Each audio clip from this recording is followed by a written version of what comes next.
Anda sedang mendengarkan suara profetis dari para nabi, hambanya.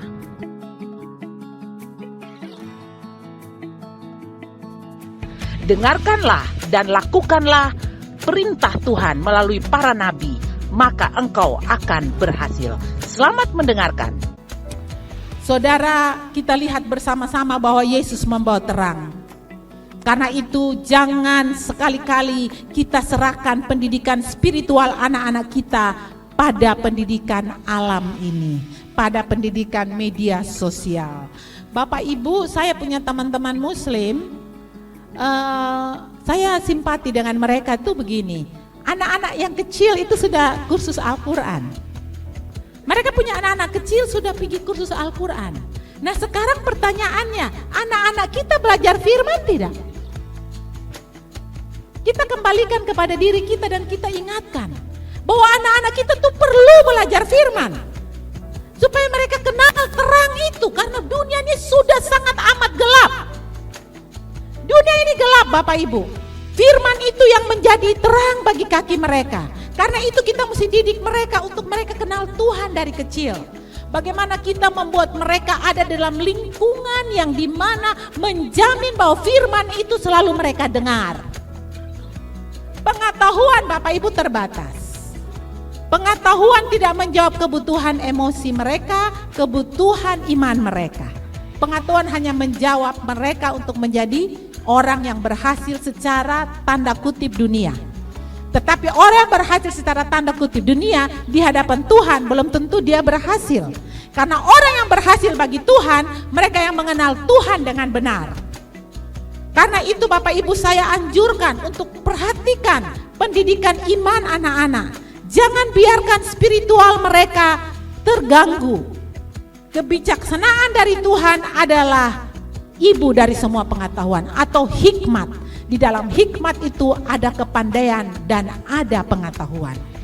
Pastikan anak-anak kita belajar firman. Pastikan mereka ikut kega di tempat kita. Pastikan mereka saat teduh yang kita kirim dari rumah untuk orang tua membantu mereka.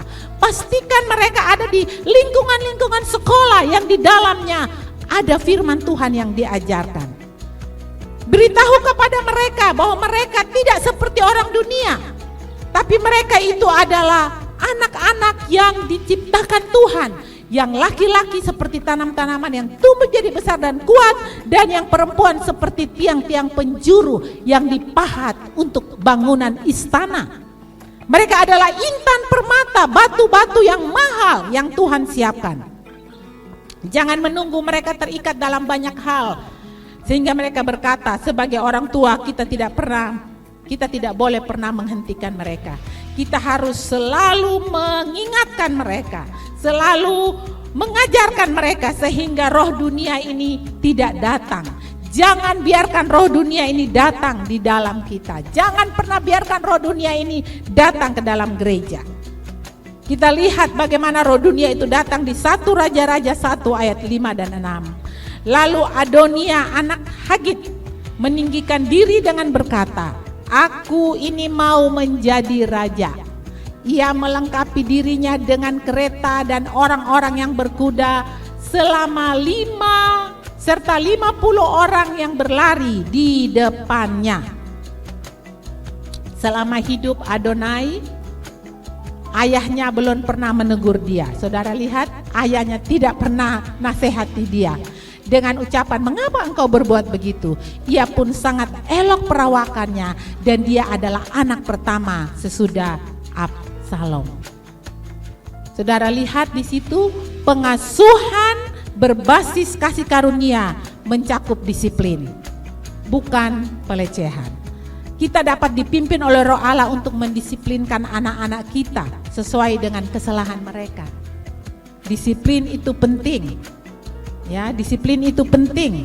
Sekali lagi saya katakan disiplin itu penting, jangan dibiarkan.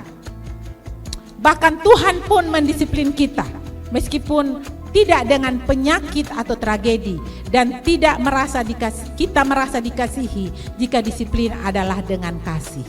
Jadi kalau disiplin dengan kasih itu kita merasa dikasihi.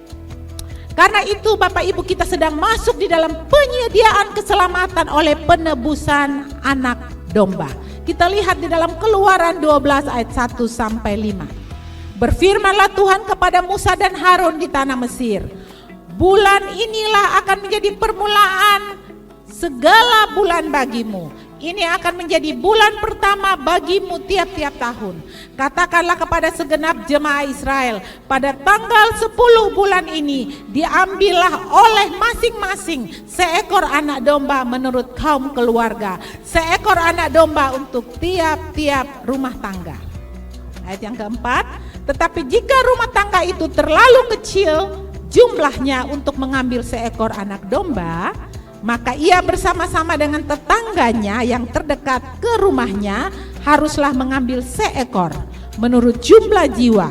Tentang anak domba itu kamu buatlah perkiraan menurut keperluan tiap-tiap orang. Ayat yang kelima, anak domba itu harus jantan, tidak bercela, berumur 1 tahun. Kamu boleh ambil domba atau kambing.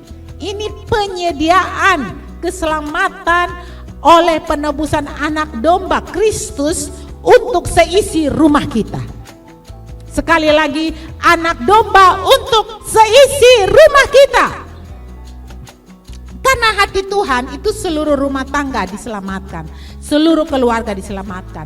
Jadi mendidik anak-anak kita dalam rumah, orang-orang yang ada dengan kita di dalam rumah, mendisiplin mereka untuk punya kehidupan rohani yang baik. Itu adalah hati Tuhan. Dia mau supaya seisi rumah kita punya keselamatan. Kita lihat di dalam Kisah Para Rasul 16 ayat 31, di situ dikatakan, percayalah kepada Tuhan Yesus Kristus dan engkau akan selamat, engkau dan seisi rumahmu. Jika saudaraku ada orang yang percaya, kalau kita adalah orang yang percaya, mari kita buka pintu kita lebar-lebar untuk mengizinkan Tuhan masuk menyelamatkan seluruh keluarga kita. Mari izinkan Tuhan menjadi kepala di dalam rumah tangga kita. Hal yang terbaik yang dapat kita lakukan apa, Bapak Ibu? Yaitu kita harus membiarkan terang Kristus itu di dalam diri kita bersinar di hadapan anggota keluarga kita. Tidak peduli betapa terasingnya keluarga kita. Mungkin keluarga kita orang yang kecil di lingkungan masyarakat, tapi ketika kita diselamatkan, kita adalah orang-orang yang bersinar. Kita adalah orang-orang yang terang. Seisi rumah kita diselamatkan oleh Tuhan. Karena apa, saudara? Domba tidak pernah terlalu kecil untuk sebuah rumah. Kita harus berani mempercayai Tuhan atas penyediaan Tuhan. Karena dengan kesengsaraan, kematian dan kebangkitan Kristus, Dia sudah menyediakan semua penyediaan untuk kita. Mari kita baca bersama-sama dalam Kejadian 15 ayat 13 dan 14. Firman Tuhan kepada Abram, ketahuilah dengan sesungguhnya bahwa keturunanmu akan menjadi orang asing dalam suatu negeri yang bukan kepunyaan mereka, dan bahwa mereka akan diperbudak dan dianiaya. Ayat 14, tetapi bangsa yang akan memperbudak mereka akan kuhukum, dan sesudah itu mereka akan keluar dengan membawa harta benda yang banyak. Saudara, kita lihat tadi sama seperti Tuhan berjanji kepada orang Israel untuk mereka membawa harta yang banyak ke dalam rumah Tuhan. Demikian juga Tuhan berjanji kepada kita bahwa kita adalah orang-orang yang diberkati. Kita adalah orang-orang yang sudah disiapkan oleh Tuhan untuk masuk di dalam berkat-berkat yang sudah Tuhan berikan. Bayangkan Bapak Ibu, dikatakan di situ bahwa sama seperti orang Israel yang Tuhan keluarkan mereka dengan tidak kekurangan satu apapun. Demikian juga kita semua, Tuhan tidak akan memberikan kepada kita kekurangan apa-apa. Karena itu kita harus percaya, kita harus berani menyediakan kepercayaan kita kepada Tuhan. Kisah Para Rasul 4 ayat 33 dan 34 berkata, dengan kuasa yang besar rasul-rasul memberi kesaksian tentang kebangkitan Tuhan Yesus, dan mereka semua hidup dalam kasih karunia yang melimpah-limpah. Sebab tidak ada seorang pun yang berkekurangan di antara mereka, karena semua orang yang mempunyai tanah atau rumah menjual kepunyaan itu, dan hasil penjualan itu mereka bawa. Bapak Ibu, puji Tuhan, kita adalah orang-orang yang diberkati. Jemaat City Life Community, kita orang-orang yang diberkati. Kita tidak akan kekurangan. Kita berkecukupan. Kita bukan orang yang menerima, tapi kita orang yang memberi. Kenapa? Karena orang yang memberi itu adalah orang yang diberkati. Nah, kita memberi, saya bangga dengan jemaat ini. Saya sangat bangga, benar-benar saya bangga. Saya melihat, kita semua melihat bagaimana jemaat ini bisa memberkati masyarakat di kota ini. Orang-orang yang mencari makanan harian misalnya. Mereka yang penting hari ini dapat makan dengan ojek, dengan itu. Tapi mereka dalam 1 minggu mereka bisa dapat makanan yang bergizi. Yang disediakan oleh kita semua. Jemaat ini. Luar biasa Bapak Ibu, kenapa? Karena kita waktu sudah bertobat, waktu kita keluar dari Mesir, datang kepada kasih karunia Tuhan, datang kepada berkat Tuhan. Waktu Kristus sudah disalib, dia bilang, aku menjadi miskin supaya kamu menjadi kaya. Aku tersakiti supaya kamu disembuhkan. Jadi kalau kita merasa kita ini orang kekurangan, kita bertolak belakang dengan Injil. Kita bertolak belakang dengan kebenaran. Kita memang tidak berkhotbah tentang kekayaan, kita tidak berkorban tentang kesehatan, kita berkhotbah tentang Injil kasih karunia. Bahwa kita tidak bisa melakukan apa-apa tanpa Tuhan. Semua ini hanya karena kasih karunia. Saudara, kita masih berada di tempat ini hanya karena kasih karunia. Kita masih bisa makan hari ini dan datang beribadah karena kasih karunia. Apalagi kita menjadi berkat bagi banyak orang. Saudara tahu hari-hari ini semakin mahal di mana-mana. Beras sudah sedikit lagi mahalnya minta ampun. Ya, kemarin ada saudara saya bilang, beras sekarang 1 karung 600. Saya bilang sudah, kita di jemaat tuh ada punya Tuhan berkati Mar. Di situ 1 karung 550. Di bilang, Kak, beta pergi sudah, beli, sudah ada. Kemarin beta baru bawa datang 1 pick up. Pergi ambil saja. Pak, karena Bibi nanti telepon saya kalau beras dari Makassar masuk, Ibu beras sudah masuk. Saya cepat-cepat ambil. Saudara, itu semua karena ada jemaat ini. Jadi kita adalah orang yang mempraktekkan Injil yang benar-benar Tuhan ngomong. Bapak Ibu, kalau kita tahu firman lalu kita tidak mengalami firman itu, untuk apa? Berarti firman itu tidak berkuasa. Kalau kita tahu firman tetapi kita tidak mengalami firman itu, bagaimana mungkin? Itulah sebabnya kita bersyukur bahwa kita adalah orang-orang yang diberkati Tuhan.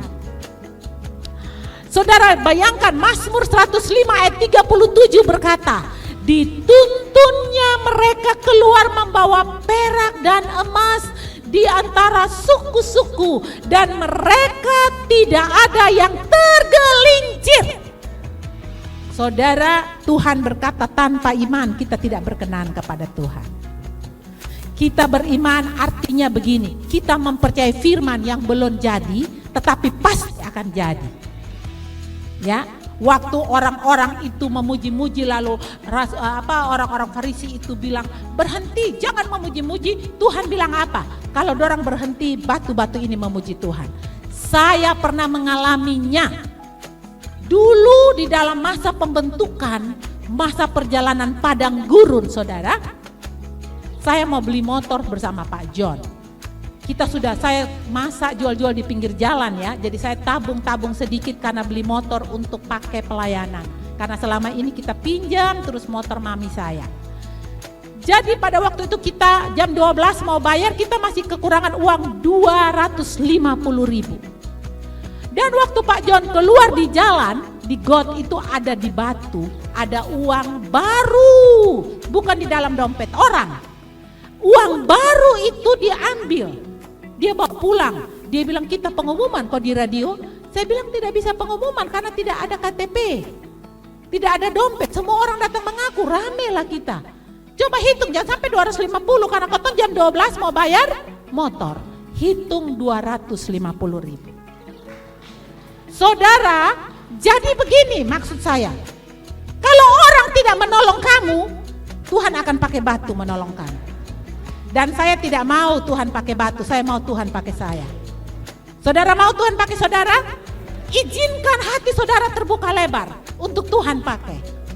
Entah orang mau omong apa, saya tidak peduli. Yang penting saya berkenan kepada Tuhan. Karena yang kita cari ini perkenanan Tuhan. Dari buahnya kita dikenal. Dari buahnya kita dikenal. Bapak Ibu, mari kita izinkan Tuhan. Kita menerima sesuatu dari Tuhan dan kita menjadi berkat. Ada janji firman Tuhan bahwa setiap hari Tuhan memberi pinjaman dan anak cucunya menjadi berkat. Berdoa setiap pagi, Tuhan pinjam dulu, betul menjadi berkat nih Tuhan, betul menjadi berkat, pinjam dulu. Nanti saya pergi kemana pasti ada kasih karunia dan kemurahan menyertai. Demikian setiap kita. Tuhan membawa Israel keluar dengan perak dan emas. Tuhan tidak membawa umatnya keluar dengan hanya pakaian pas-pasan di punggung mereka, saudara. Tapi dengan perak dan emas. Yesus sudah mati bagi kita. Dia sudah bilang kita jadi kaya. Dia sudah bilang kita diberkati. Dia sudah bilang kita sehat. Dia sudah bilang apa yang dikerjakan tangan kita dibuat Tuhan berhasil. Lalu kalau kita tidak percaya, kita akan rugi. Karena waktu akan terus berlalu. Kita akan menjadi tua. Bahkan kita mati pun kita tidak tahu kapan. Karena tidak perlu tua baru mati. Tidak perlu sakit baru mati. Tidak perlu harus makan sehat untuk sehat. Karena orang yang makan sehat pun mati. Orang yang makan sehat, olahraga, pulang, naik tempat tidur, meninggal. Istrinya kaget. Padahal dia tuh makannya tidak sembarang. Ya, ada saudara saya di sini, pengusaha. Dia ketemu saya di Transmart. Saya cium dia. Dia bilang gini. Dia bilang saya sama John Melchior. Aku nih makan sehat. Minyak ini 1 kali goreng terus aku nggak pakai lagi dibuang. Semua makanan itu premium. Tapi aku sakit. Buah dada 2 udah diangkat dan sekarang aku bolak-balik Singapura. Saudara lihat, saya tahu dia. Orangnya hidup bersih dan sehat, makanannya premium. Sebab kita tidak tahu hidup kita. Jadi jangan kita bangga, kita sombong, kita angkuh dengan keberadaan kita, Bapak Ibu. Kita harus percaya firman. Karena Yesus sudah mengerjakan semuanya bagi kita. Kita menjadi jawaban bagi dunia ini. Dunia sedang mencari jawaban. Dan siapa yang mau jadi jawaban kalau bukan kita? Bapak Ibu, di sana sini tuh ada kekurangan. Di dalam dunia ini penuh kekurangan. Tapi kalau karena kekurangan kita kecewa, kita tidak mendapat berkat. Kalau ada kekurangan kita datang. Ibu Melse, saya tidak suka cara Ibu Melse berbicara. Saya ngakui Ibu Melse itu karunianya Nabi. Kalau orang punya karunia Nabi, saya juga takut dengan diri saya sendiri. Yang anehnya teman-teman, orang lihat ini semua sudah benar. Tapi kalau saya datang, saya tidak tahu. Tiba-tiba mata saya ketahuan ada yang salah. Lalu saya tegur dengan kasar, dengan tegas. Itu yang saya salah, saya harus berubah. Saya sekarang lagi belajar terus. Karena Tuhan bilang, lu hati-hati lu mengajar orang, jangan sampai lu sendiri tidak diselamatkan. Jangan sampai lu sendiri tidak masuk surga. Jadi tidak jamin kita mengajar orang lalu kita diselamatkan, tidak jamin Bapak Ibu. Yang menjamin keselamatan kita adalah percaya kepada firman dan melakukannya. Itu yang menjadi jaminan kita. Nah, di dalam keluarga Allah tuh ada sana sini kekurangan sana sini. Tapi Tuhan bukankah berkata bahwa di dalam keluarga Allah kita punya kelebihan adalah saling mengampuni? Apakah kita lupa bahwa Tuhan berkata di dalam keluarga Allah kita saling menegur dan saling menerima? Itu yang membuat kita berbeda dengan dunia. Kalau dunia tuh dia benci itu 7 turunan, tapi dalam keluarga tidak. Sebelum matahari terbenam kita sudah mengampuni. Itu keluarga Allah. Itu firman. Itu firman. Waktu saya di Darwin, Pak John jalan pergi kasih tinggal saya sama Ruth. Karena dia lupa lapor tiket kita, dia lapor tiketnya dia aja. Terus dia pergi, saya marah. Kan ini di Australia, saya sama Ruth, dia udah naik pesawat, saya sama Ruth tertinggal karena kita tidak ada laporan tiket kita. Jadi saya sudah marah, saya di depan pintu pagar, saya tidak mau masuk rumah, kesal, jengkel. Tiba-tiba Ruth nih masih kecil, Ruth masih SD kelas 5, dia bilang, Mama, Wih, matahari terbenam. Saya bilang, kok kenapa matahari terbenam? Kan tidak boleh marah sampai matahari terbenam. Saya ingat peristiwa itu, tidak pernah lupa. Karena itu kalau saya membuat kesalahan kepada orang, saya begitu lihat matahari, saya bilang, Tuhan ampuni saya. Kuduskan, sucikan saya sudah tidak benar di hadapan-Mu. Saudara, kita punya jaminan kasih. Karena itu kita tidak boleh saling gontok-gontokan. Kalau ada sesuatu yang salah, janganlah kita memperbesar masalah itu. Tapi biarlah kita datang dengan penuh kasih karunia, memberitahukan. Karena tidak ada semua orang yang sempurna di dalam sini. Ya, saya punya banyak sekali kekurangan, yang mana kelebihannya ada pada saudara-saudara semua. Itulah sebabnya mari kita datang kepada Tuhan dengan mengambil penyediaan Tuhan. Kita adalah ahli waris dan berhak untuk menerima keselamatan kekal, berhak untuk dipulihkan. Saudara, kita berhak dipulihkan, amin. Kita dipulihkan, setiap hari kita dipulihkan, setiap hari kita dipulihkan. Jadi jangan kita berpikir orang tentang hari kemarin. Hari ini dia sudah dipulihkan dan kita harus percaya itu. Supaya iblis tidak mengambil keuntungan dalam berkat kita. Karena Alkitab berkata begini, di mana ada kesatuan, ke sana Tuhan memerintahkan berkatnya. Karena itu kita mesti mengalami bagaimana kita masuk di dalam penyediaan Tuhan untuk pemulihan. Kita punya perjalanan makin lama makin kuat hendak menghadap Allah di Sion. Perjalanan kita makin lama makin terang hingga rembang tengah hari. Hari ini kita berkekurangan, besok dicukupi, besok dicukupi, besok dicukupi. Lama-lama kita menjadi berkat bagi banyak orang.